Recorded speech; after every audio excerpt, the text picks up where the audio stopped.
Welcome to Mechanic. Today we have a 2021 Mazda CX-9, and on this vehicle I'm going to show you how and where you are able to add your brake fluid. So we have our brake fluid reservoir located bolted to the firewall or the brake booster unit, and then we have visual indicator. We have our max line and our minimum line here, and we can see that we're getting fairly close to the minimum, but we're right in there. Sometimes, depending on the color of these and the time, you may need to put a light on the other side, and that way you'll be able to see your level a little bit easier.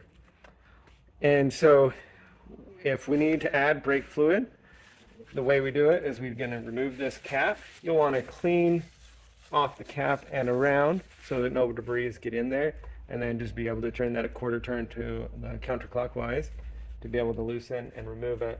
And this calls for .3 brake fluid. So we'd get some .3, be able to fill it up. We are not going to actually fill it up right now because there will be a brake service done. And when we do the brake service, we will be adding brake fluid back into the system by pushing the calipers back.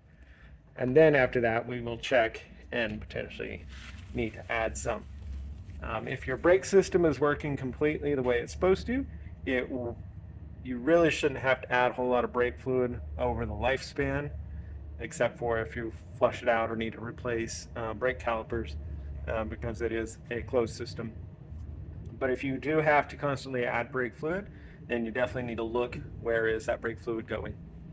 So that's how you would add your brake fluid on your 2021 Mazda CX-9. Thanks for watching Mechanic, where you can be the